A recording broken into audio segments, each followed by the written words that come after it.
All right, Shay, you have the microphone first. What a shock. Shay's I just wondered how good this week has been, and if you can just maybe. It's too early to say, Okay. because we took Sunday off, we practiced Monday and Tuesday and off yesterday, so probably, today and tomorrow will be more of our Texas prep days, but hopefully the guys are getting their legs back under them. And has Kevin any status update? Do you know if he'll be available Saturday? No, I do not know. He Okay.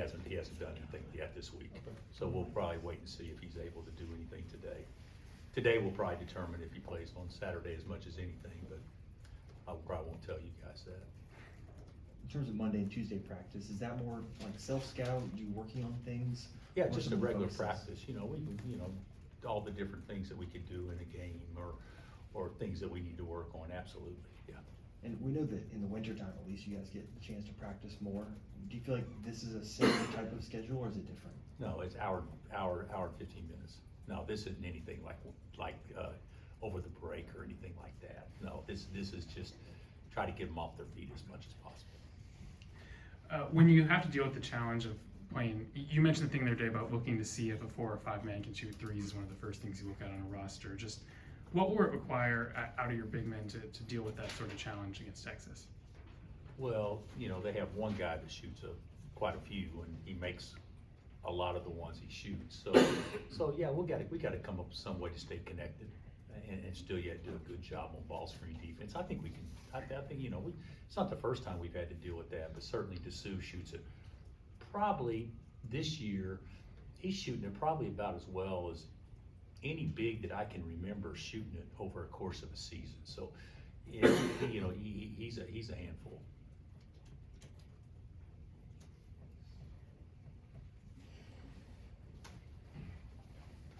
Have you watched all the Big 12 action this week, and what do you think of Texas's guards? Well, I haven't. I've watched games on Monday, and I forgot who played last night. Who played last night? Oklahoma State won at Cincinnati, but I didn't watch that game. But watched obviously some. Who was it? Baylor at BYU, and then Iowa State at Houston. So those were two high level games on Monday, if I'm not mistaken. So I didn't watch them all, but Texas's guards, they're good. I mean, I'm a big fan of Tyrese. We tried hard to get him here. When he left Ames, and Max to me is one of the best scoring points or best scoring guards that we'll face all year long. So they're good. But the one guy I think that makes their team as much as anybody is Weaver. I mean, he is a high energy dude that can make a lot of plays in a lot of different ways that impact games. What do you see in the Big 12 standings, and are these 2 home games absolutely musts? I think in our situation, holding serve at home is really important. We don't have any margin for error, but I'm not looking at it the way that maybe some people are looking at it. I'm looking at, hey, let's try to win one game at a time, and we can't control what other people do, and whatever happens. But as long as we take care of our business, we got a chance to have a really good year in our league. Now, whether or not that means having a chance to play for anything of the highest stakes against Houston, that remains to be seen. We better go 4-0 if we're going to do that. But the best way to win them all is to win the first one. If you don't win the first one, that certainly eliminates all those desires. So yeah, we're just worried about Texas. I'm not worried about anything beyond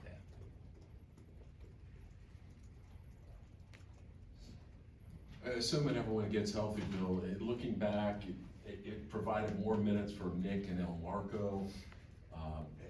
Could that end up being a positive, the fact that you got those guys extra minutes? I actually think it could. If you go back analytically, and if you guys studied it, when our 5 starters play together, once league play has started, it's pretty good. When there's been 1 or 2 of the 5 not in, it hasn't been near as good as when it's been with the 5 in. Nick and Marco, you know, we're not going to have, depth unless we can play them both. And that needs to occur. I actually think, you know, Nick hasn't shot it well, but his numbers are pretty good from a plus minus standpoint, when he's been in the game. Yeah, I think there's been some good things that's transpired. Those five playing together, you know, it sounds easy, your starters, you know, should play the best. Well, that's obvious, or they shouldn't be starting. I mean, I totally get that. But the amount of minutes that starters actually play together in a game is minimal compared to what most people think it is, because you always have somebody that's subbed in. So, you know, even if, and we don't sub much, but even if that number's 18 minutes, you know, whatever, that's still 22 minutes that it doesn't occur. You know, we got to have, you know, guys off the pine, off the bench, come in and be positive contributors, which we've shown where we can be. We just haven't done it consistently. Hey, with Johnny, now that you've seen a prolonged period where he's been in this role, high minutes, all that, what do you like most about his game and what he brings for you guys? Well, I think he's just scratching the surface. I think he does everything pretty good. You know, he shoots it pretty well. He runs in transition great. He's a good, you know, finish with either hand around the rim very well. I mean, he does a lot of good things. I love having him out there, and I think the players like playing with him. You know, I still think he's a baby colt. You know, he's just finding his way. But he's certainly, you know, he's been terrific for us. Is there one area of his game that's surprised you? He's exceeded maybe better than you thought he was? I think he's a much better rebounder than what I envisioned him being. I think he's a much better loose ball guy than what I envisioned him being. I think Hunter's gotten to the line a lot less frequently than he did in his time at Michigan. Just why do you think that is, and what do you think he can do to start getting to the line more? You want an honest opinion, or Sure. or do you want me to coach speak it? He just needs to play more physical and post up deeper and play through contact better. So that's what I would say. But you know, if you look at it statistically, he hasn't been a high volume free throw shooter anywhere he's been, compared to a lot. Like Kevin McCullough will shoot twice as many free throws or 3 times as many free throws on average in a game than Hunter will, and there's reasons for that. But Hunter hasn't been a guy that has played near as close to the basket in many opportunities, because there's big bodies, strong bodies that you got to get through to get close to the basket. But you know, that's the way that it's just being the game.